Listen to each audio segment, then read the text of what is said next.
आप सभी लोगों को नमस्कार। आज हम भक्ति काल के अंतर्गत निर्गुण भक्ति काव्य धारा से संबंधित महत्वपूर्ण प्रश्नों को हल करेंगे। प्रश्न में 4 विकल्प दिए गए हैं, सही विकल्प का चयन करना है। आइए अब हम प्रश्नों की शुरुआत करते हैं। प्रश्न संख्या 1 है, आचार्य रामचंद्र शुक्ल के अनुसार भक्ति काल की समय सीमा है संवत 1050 से संवत 1375, संवत 1375 से संवत 1700, संवत 1700 से संवत 1900। इनमें से कोई नहीं। आचार्य रामचंद्र शुक्ल के अनुसार भक्ति काल की समय सीमा है संवत 1375 से संवत 1700, इसलिए विकल्प बी संवत 1375 से संवत 1700 सही है।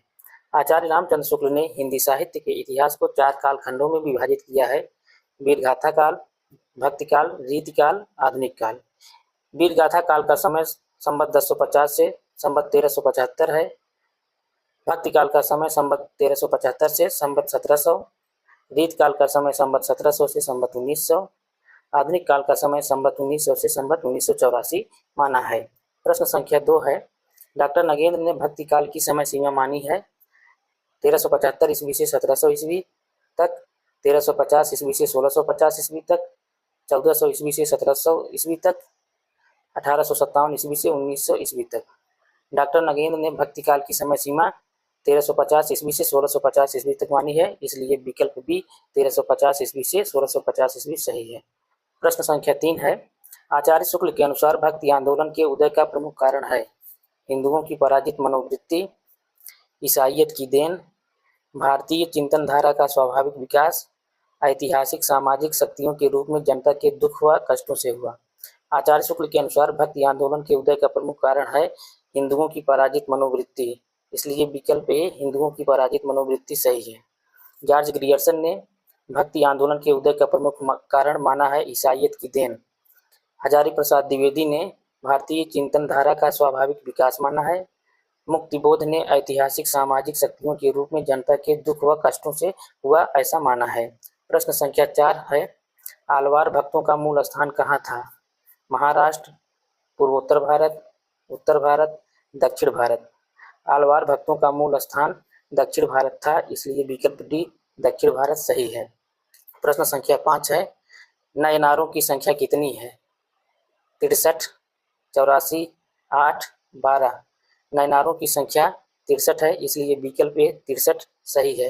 नयनारों की संख्या 63 थी। सिद्धों की संख्या 84 है। अष्टछाप कवियों की संख्या 8 है। आलवार भक्तों की संख्या 12 है। प्रश्न संख्या 6, आलवार भक्त किसको कहा जाता है? शैवों को, वैष्णवों को, सिद्धों को, इनमें से कोई नहीं। आलवार भक्त वैष्णवों को कहा जाता है, इसलिए विकल्प बी वैष्णवों को सही है।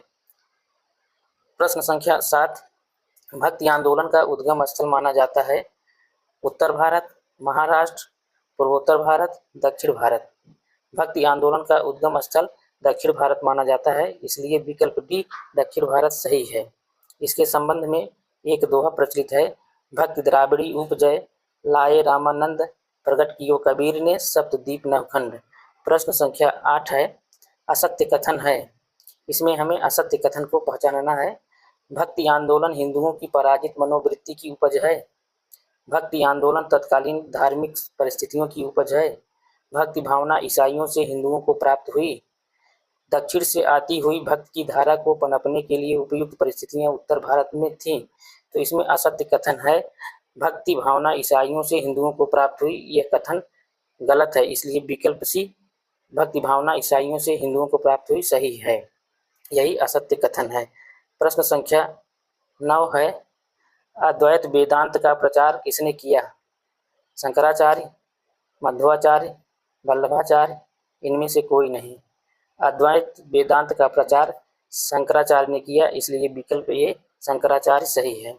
मध्वाचार्य ने द्वैतवाद का प्रतिपादन किया था। वल्लभाचार्य ने शुद्धाद्वैतवाद का प्रतिपादन किया। प्रश्न संख्या 10 है, इनमें से आलवार भक्त नहीं है। मुनिवाहन, कुलशेखर, सरहपा, सर्वयोगी। इनमें से जो आलवार भक्त नहीं है वह है सरहपा, इसलिए विकल्प सी सरहपा सही है। सरहपा सिद्ध कवि थे। या सरहपा की गणना सिद्धों में की जाती है, 84 सिद्धों में। प्रश्न संख्या 11 है, दिव्य प्रबंधम किसके पदों का संकलन है? नयनार भक्तों का, आलवार भक्तों का, सिद्धों का, इनमें से कोई नहीं। दिव्य प्रबंधम आलवार भक्तों के पदों का संकलन है, इसलिए विकल्प बी आलवार भक्तों का सही है। प्रश्न संख्या 12 है, आलवार भक्तों के पद किस भाषा में हैं? हिंदी, तमिल, तेलुगु, कन्नड़। आलवार भक्तों के पद तमिल भाषा में हैं, इसलिए विकल्प बी तमिल सही है। प्रश्न संख्या 13, कौन संत कवि नहीं है? कबीरदास, सुंदरदास, गुरु नानक, सूरदास। इसमें सूरदास जी संत कवि नहीं है, इसलिए विकल्प डी सूरदास सही है। सूरदास जी कृष्ण भक्ति कवि थे। सूरदास जी के गुरु का नाम वल्लभाचार्य था।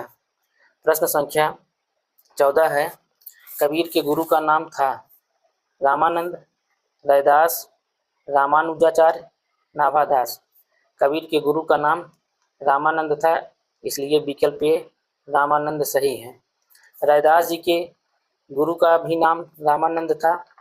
रामानुजाचार्य के गुरु का नाम यादव प्रकाश, नाभादास जी के गुरु अग्रदास थे। प्रश्न संख्या 15, कबीर के काव्य से उपलब्ध कुंडलिनी योग शब्द किसके प्रभाव से गृहीत है? सिद्ध संप्रदाय, नाथ संप्रदाय, बौद्ध धर्म, वेदांत योग। कबीर के काव्य से उपलब्ध कुंडलिनी योग शब्द नाथ पंथ के प्रभाव से गृहीत है, इसलिए विकल्प बी नाथ पंथ सही है। प्रश्न संख्या 16 है, भक्ति काल के ज्ञानाश्रयी शाखा के कवियों को जिसे संत कवि कहा गया, उन्होंने वैदिक परंपराओं की आलोचना किसके प्रभाव से की? नाथ पंथ, जैन धर्म, बौद्ध धर्म, इनमें से कोई नहीं। भक्ति काल के ज्ञानाश्रयी शाखा के कवियों को जिसे संत कवि कहा गया, उन्होंने वैदिक परंपराओं की आलोचना बौद्ध धर्म के प्रभाव से की, इसलिए विकल्प सी बौद्ध धर्म सही है। प्रश्न संख्या 17, कबीर का समय क्या है? 1398 ईस्वी से 1518 ईस्वी, 1532 ईस्वी से 1623 ईस्वी, 1478 ईस्वी से 1583 ईस्वी, 1368 ईस्वी से 1468 ईस्वी। कबीर का समय 1398 ईस्वी से 1518 ईस्वी है, इसलिए विकल्प ए सही है। कबीरदास जी का जन्म 1398 ईस्वी में हुआ था और मृत्यु 1518 ईस्वी में हुई थी। तुलसीदास जी का जन्म 1532 ईस्वी में हुआ था और मृत्यु 1623 ईस्वी में हुई थी। सूरदास जी का जन्म 1478 ईस्वी में हुआ था और मृत्यु 1583 ईस्वी में हुई थी।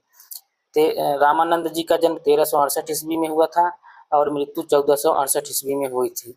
प्रश्न संख्या 18 है, विशिष्टाद्वैतवाद के प्रतिपादक आचार्य कौन थे? शंकराचार्य, मध्वाचार्य, वल्लभाचार्य, रामानुजाचार्य।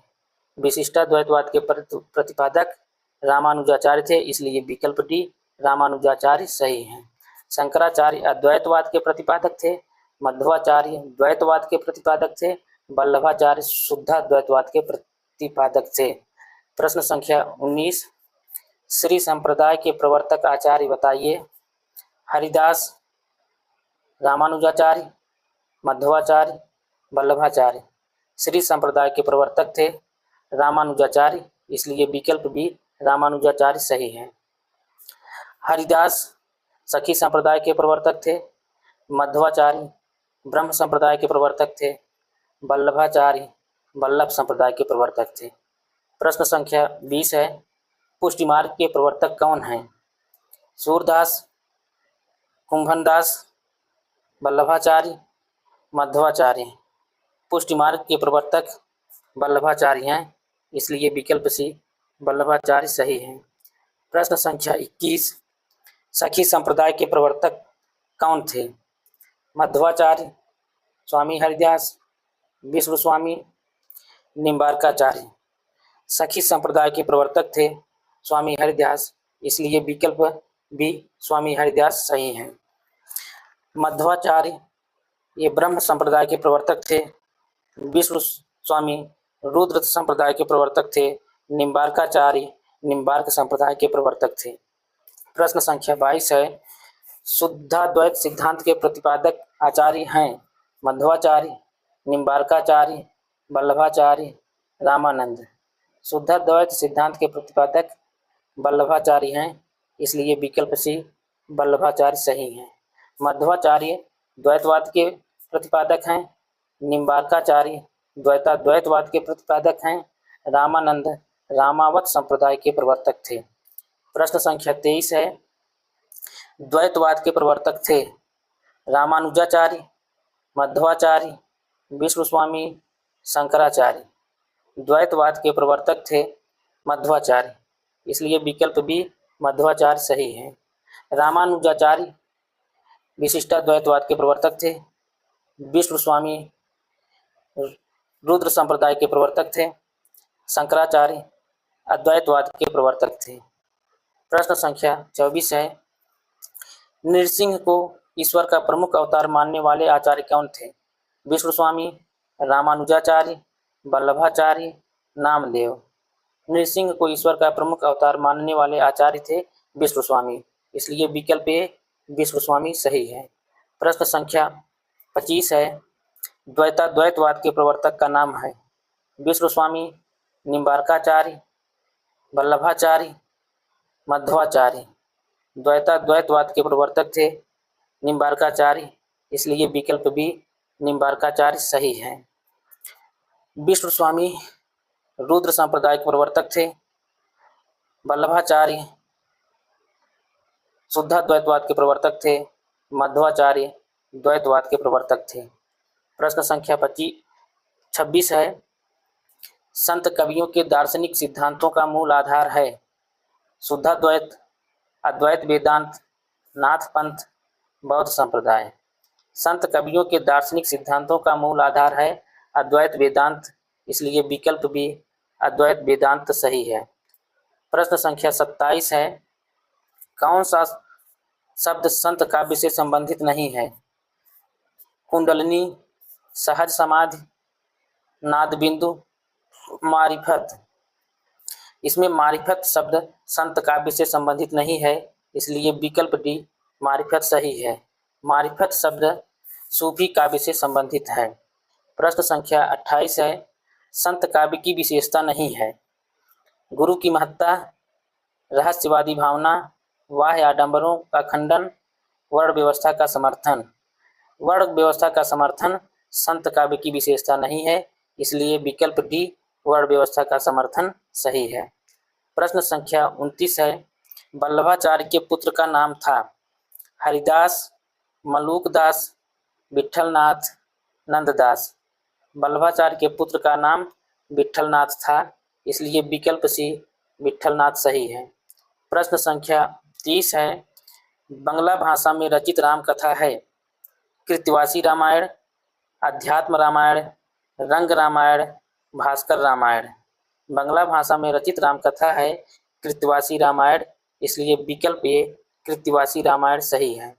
रंग रामायण और भास्कर रामायण ये तेलुगु भाषा में लिखे गए हैं।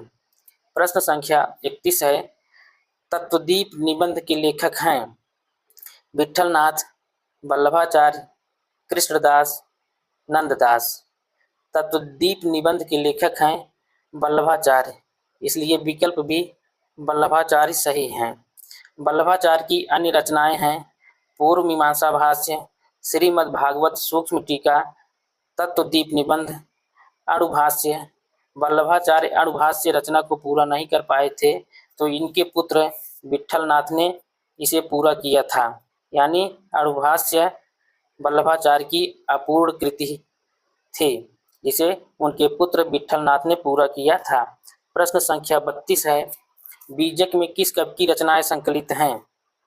सूरदास, मलूकदास, कबीरदास, रामानंद।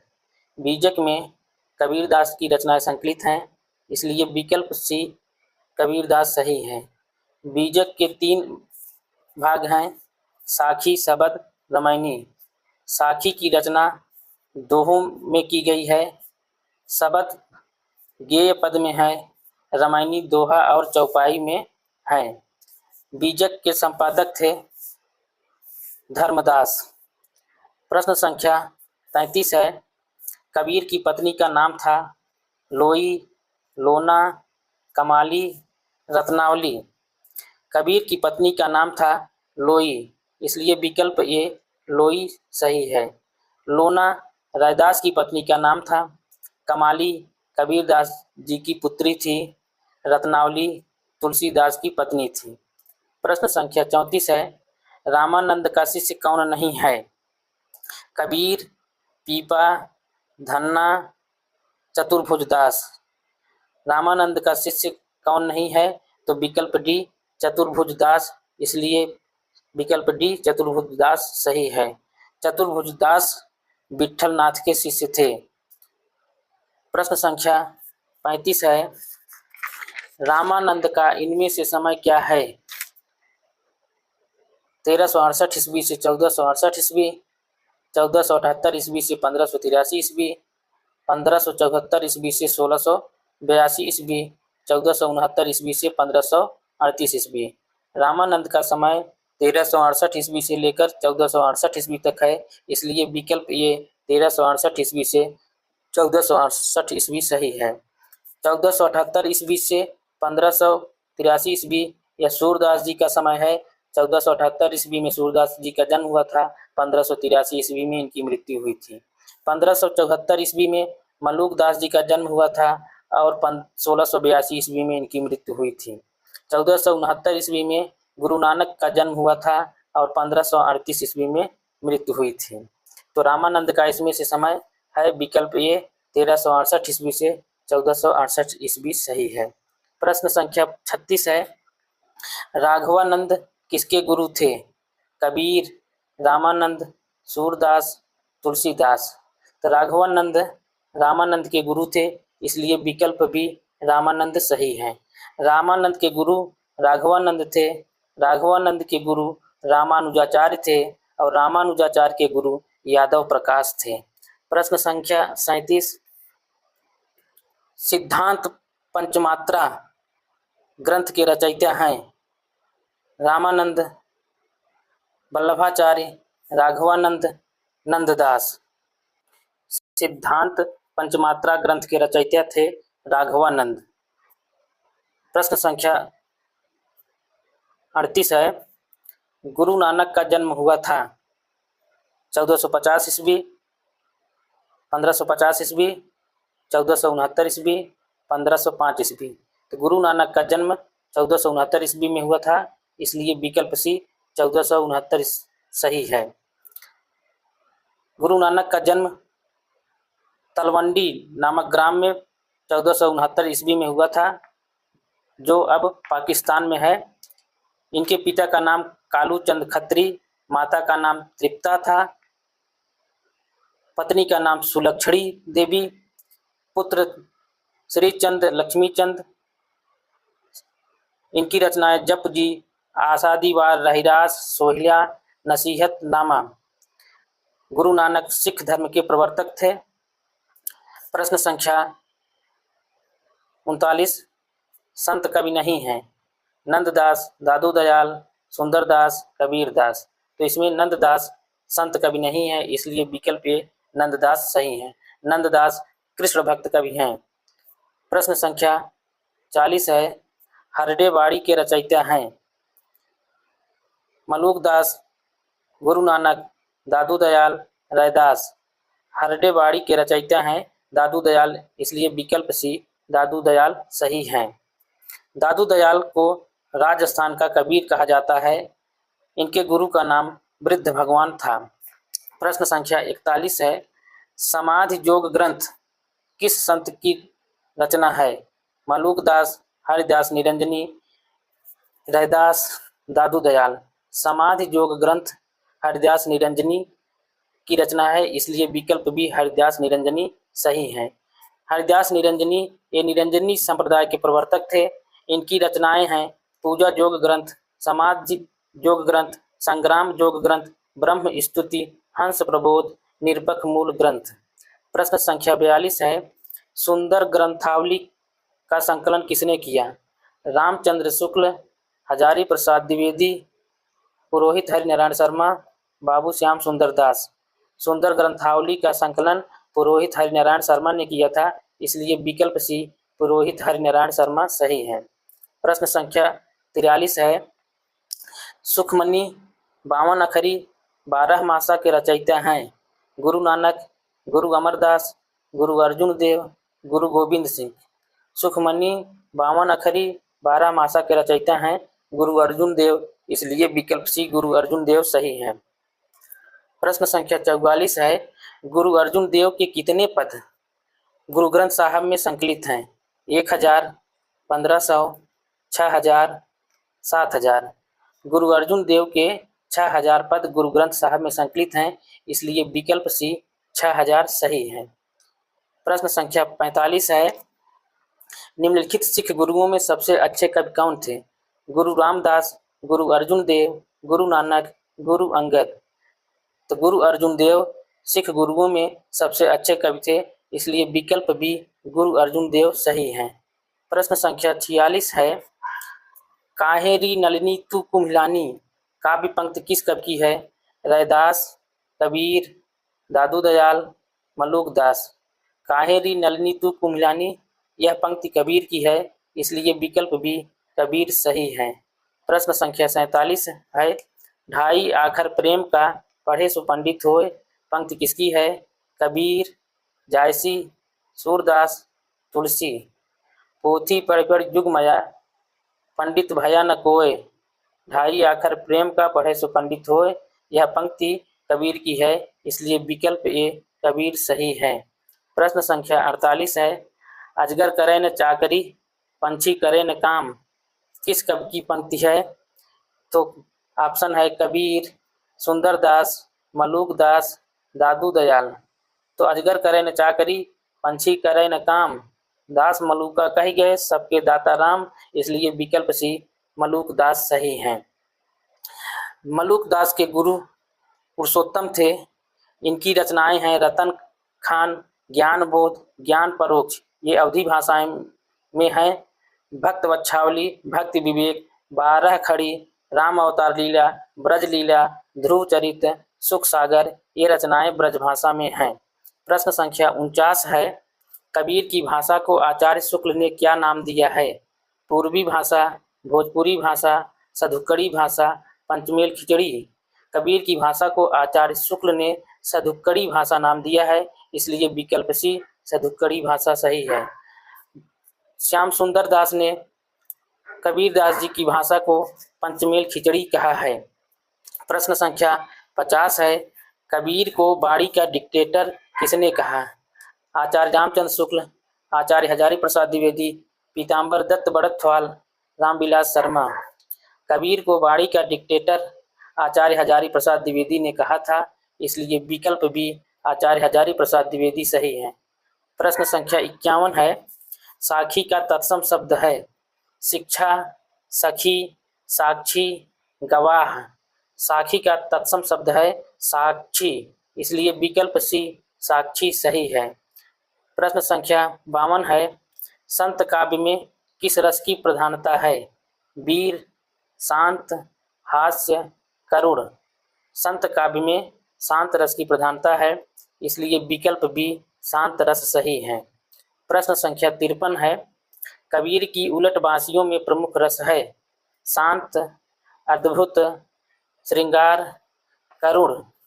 कबीर दास की उलट बांसियों में प्रमुख रस है अद्भुत, इसलिए विकल्प बी अद्भुत रस सही है। प्रश्न संख्या 54 है, अवधू गगन मंडल घर की जय पंक्ति किस कवि की है?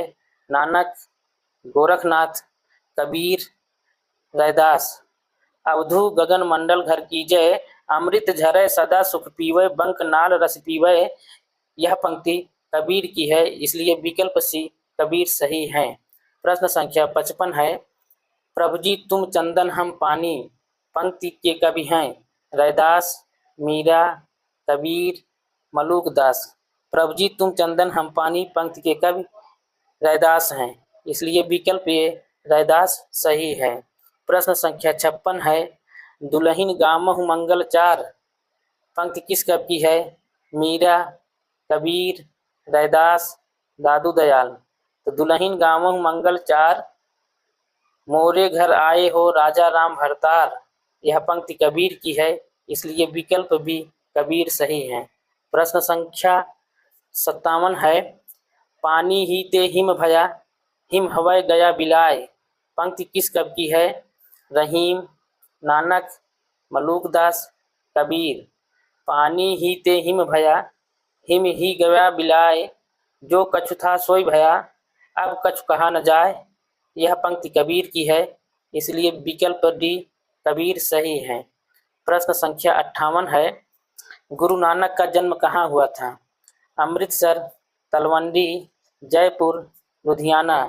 गुरु नानक का जन्म तलवंडी में हुआ था 1469 ईस्वी में, इसलिए विकल्प बी तलवंडी सही है। प्रश्न संख्या 59 है, श्रृंगार रस के घोर विरोधी संत कवि थे? कबीरदास, मलूकदास, सुंदरदास, रैदास। श्रृंगार रस के घोर विरोधी संत थे सुंदरदास, इसलिए विकल्प सी सुंदरदास सही है। प्रश्न संख्या 60 है, सुंदर विलास किस कवि की रचना है? मलूकदास, सुंदरदास, रैदास, दादू दयाल। सुंदर विलास सुंदरदास की रचना है, इसलिए विकल्प भी सुंदरदास सही है। प्रश्न संख्या 61 है, सर्वाधिक शिक्षित कवि कौन था? सुंदरदास, कबीरदास, दादू दयाल, रैदास।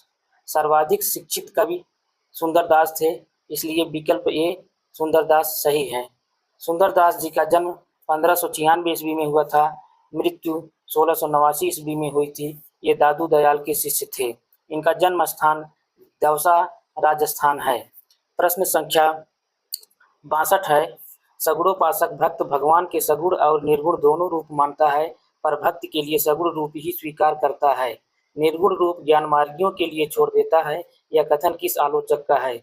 आचार्य हजारी प्रसाद द्विवेदी, आचार्य रामचंद्र शुक्ल, गणपति चंद्र गुप्त, पीताम्बर दत्त बड़कथवाल। सगुणोपासक भक्त भगवान के सगुण और निर्गुण दोनों रूप मानता है, पर भक्त के लिए सगुण रूप ही स्वीकार करता है, निर्गुण रूप ज्ञान मार्गियों के लिए छोड़ देता है, यह कथन आचार्य रामचंद्र शुक्ल का है, इसलिए विकल्प बी आचार्य रामचंद्र शुक्ल सही है। प्रश्न संख्या 63 है, कबीर तथा अन्य निर्गुण पंथी संतों के द्वारा अंत साधना में रागात्मिका भक्ति और ज्ञान का योग तो हुआ, पर कर्म की दशा वही रही जो नाथ पंथियों के यहाँ थी। इसका कथन है आचार्य महावीर प्रसाद द्विवेदी, आचार्य हजारी प्रसाद द्विवेदी, बाबू श्याम सुंदर दास, आचार्य रामचंद्र शुक्ल। कबीर तथा अन्य निर्गुण पंथी संतों के द्वारा अंत साधना में रागात्मिका भक्ति और ज्ञान का योग तो हुआ, पर कर्म की दशा वही रही जो नाथ पंथियों के यहाँ थी। यह कथन आचार्य रामचंद्र शुक्ल का है, इसलिए विकल्प डी आचार्य रामचंद्र शुक्ल सही है। प्रश्न संख्या 64 है, नामदेव का संबंध है सगुणोपासना, निर्गुणोपासना, नाथ पंथ ए और बी दोनों से। नामदेव का संबंध सगुणोपासना और निर्गुणोपासना दोनों से है, इसलिए विकल्प डी ए और बी दोनों सही हैं। नामदेव का जन्म 1270 ईस्वी में हुआ था, मृत्यु 1350 ईस्वी में हुई थी। इनके गुरु विठोबा खेचर थे, ये विठोबा के भक्त थे। प्रश्न संख्या 65 है, भक्तमाल के अनुसार रामानंद के कितने शिष्य थे? भक्तमाल के अनुसार रामानंद के कितने शिष्य थे? 8, 9, 12, 10। भक्तमाल के अनुसार रामानंद के 12 शिष्य थे, इसलिए विकल्प सी 12 सही है। रामानंद के 12 शिष्य इस प्रकार हैं, अनंतानंद, सुखानंद, सुरसुरानंद, नरिहरानंद, भावानंद, पीपा, कबीर, सेन, धन्ना, रैदास, पद्मावती, सुरसुरी। प्रश्न संख्या 66 है, गहना एक कनक ते गहना इन मुँह भाव न दूजा, इस पंक्ति में कबीर किस दर्शन का प्रतिपादन कर रहे हैं? वेदांत, नाथपंथ, बौद्ध मत, हठ योग। गहना एक गहना ते गहना इन मुँह भाव न दूजा, इस पंक्ति में कबीर वेदांत दर्शन का प्रतिपादन कर रहे हैं, इसलिए विकल्प ए वेदांत सही है। प्रश्न संख्या 67 है, कबीर पंथ का निर्माण किस सिद्धांत से हुआ? ए भारतीय ब्रह्मवाद, बी सूफियों का भावात्मक रहस्यवाद, सी वैष्णवों का अहिंसावाद, डी उपर्युक्त सभी। कबीर पंथ का निर्माण भारतीय ब्रह्मवाद, सूफियों का भावात्मक रहस्यवाद, वैष्णवों का अहिंसावाद से हुआ, इसलिए विकल्प डी उपर्युक्त सभी सही हैं। प्रश्न संख्या 68 है, कबीर में उपलब्ध ज्ञान मार्ग की बातें आचार्य रामचंद्र शुक्ल के अनुसार कहाँ से ली गई हैं? हिंदू शास्त्रों से, बौद्ध धर्म से, नाथ पंथ से, सिद्धों से। कबीर में उपलब्ध ज्ञान मार्ग की बातें आचार्य रामचंद्र शुक्ल के अनुसार हिंदू शास्त्रों से ली गई हैं, इसलिए विकल्प ए हिंदू शास्त्रों से सही है। प्रश्न संख्या 69 है, कबीर काव्य में उपलब्ध प्रेम तत्व किसकी देन है? वैष्णव संप्रदाय, नाथ संप्रदाय, सूफी संप्रदाय, रामावत संप्रदाय। कबीर काव्य में उपलब्ध प्रेम तत्व सूफी संप्रदाय की देन है, इसलिए विकल्प सी सूफी संप्रदाय सही है। प्रश्न संख्या 70 है, आचार्य शुक्ल के अनुसार कबीर को राम नाम किससे प्राप्त हुआ? रामानंद, योगियों से, सूफी संप्रदाय से, इनमें से कोई नहीं। आचार्य शुक्ल के अनुसार कबीर को राम नाम रामानंद से प्राप्त हुआ, इसलिए विकल्प ए रामानंद सही है। प्रश्न संख्या 71 है, गुरु नानक की रचना नहीं है? ए अष्टपदी योग ग्रंथ, बी आसादी वार, सी रहिरास, डी सोहिला। गुरु नानक की रचना नहीं है तो अष्टपदी योग ग्रंथ, इसलिए विकल्प ए अष्टपदी योग ग्रंथ सही है। अष्टपदी योग ग्रंथ हरिप्रसाद निरंजनी की रचना है। हरिप्रसाद निरंजनी संप्रदाय के प्रवर्तक थे। हरिप्रसाद निरंजनी के अन्य ग्रंथ हैं पूजा योग ग्रंथ, समाधि योग ग्रंथ, संग्राम योग ग्रंथ, ब्रह्म स्तुति, हंस प्रबोध, निरपक मूल ग्रंथ। ये सभी रचनाएं ब्रज भाषा में हैं। असादीवार, रहिदास, सोहिला ये गुरु नानक की रचनाएं हैं। प्रश्न संख्या 72 है, आचार्य शुक्ल ने किसी निर्गुण मार्ग का निर्दिष्ट प्रवर्तक माना है? ज्ञानदेव, रामानंद, कबीर, नामदेव। आचार्य शुक्ल ने कबीर को निर्गुण मार्ग का निर्दिष्ट प्रवर्तक माना है, इसलिए विकल्प सी कबीर सही है। प्रश्न संख्या 73 है, संत काव्य की विशेषता नहीं है? वाह्य आडंबरों का खंडन, जाति पात का खंडन, आचरण की शुद्धता पर बल, सगुणोपासना। सगुणोपासना संत काव्य की विशेषता नहीं है, इसलिए विकल्प डी सगुणोपासना सही है। प्रश्न संख्या 74 है, माया महा ठगनी हम जानी पंक्ति किस कवि की है? जायसी, तुलसी, कबीर, रैदास। माया महा ठगनी हम जानी यह पंक्ति कबीर की है, इसलिए विकल्प सी कबीर सही है। प्रश्न संख्या 75 है, कौन सा कवि समाज सुधारक पहले है और कवि बाद में? कबीर, तुलसी, जायसी, नानक। तो कबीर दास जी समाज सुधारक पहले हैं और कवि बाद में, इसलिए विकल्प ये कबीर सही है। प्रश्न संख्या 76 है, सूफी काव्य धारा का दूसरा नाम है? प्रेम मार्गी शाखा, प्रेमाख्यानक काव्य, प्रेमाश्रयी शाखा, उपर्युक्त सभी। सूफी काव्य धारा का दूसरा नाम प्रेम मार्गी शाखा, प्रेमाख्यानक काव्य, प्रेमाश्रयी शाखा, उपर्युक्त सभी है, इसलिए विकल्प डी उपर्युक्त सभी हैं सही है। प्रश्न संख्या 77 है, नल दमयंती आख्यान किस ग्रंथ में है? महाभारत, ऋग्वेद, रामायण, हरिवंश पुराण। नल दमयंती आख्यान महाभारत में है, इसलिए विकल्प ये महाभारत सही है। प्रश्न संख्या 78 है, पुरुरवा उर्वशी आख्यान उपलब्ध होता है? महाभारत, ऋग्वेद, रामायण, इनमें से कोई नहीं। पुरुरवा उर्वशी आख्यान ऋग्वेद में उपलब्ध होता है, इसलिए विकल्प भी ऋग्वेद सही है। प्रश्न संख्या 79 है, कृष्ण रुक्मिणी का प्रेमाख्यान किस पुराण में है? विष्णु पुराण, हरिवंश पुराण, गरुड़ पुराण, शिव पुराण। कृष्ण रुक्मिणी का प्रेमाख्यान हरिवंश पुराण में है, इसलिए विकल्प भी हरिवंश पुराण सही है। प्रश्न संख्या 80 है, किस अवतार का चरित्र स्वच्छंदतावादी प्रेम पर आधारित है? वामन, कृष्ण, राम, नृसिंह। तो कृष्ण अवतार का चरित्र स्वच्छंदतावादी प्रेम पर आधारित है, इसलिए विकल्प बी कृष्ण सही है। प्रश्न संख्या 81 है, बृहत कथा के नायक का नाम है? उदयन, विशाखदत्त, नरवाहन, राजा नल। बृहत कथा के नायक का नाम है नरवाहन, इसलिए विकल्प सी नरवाहन सही हैं। यह गुढ़ाढ्य की रचना है। बृहत कथा। प्रश्न संख्या 82 है। सूफी प्रेमाख्यानकों की विशेषता है। नायिका के नाम का अंत वती से होता है। नायिका किसी द्वीप की निवासिनी होती है। स्वप्न दर्शन, चित्र दर्शन या गुण कथन से नायक नायिका में प्रेम होता है। उपर्युक्त सभी। इसमें उपर्युक्त सभी सही हैं, इसलिए विकल्प डी सही है। प्रश्न संख्या 83 है। डॉक्टर नगेंद्र ने सूफी मत का आदि स्रोत किससे माना है?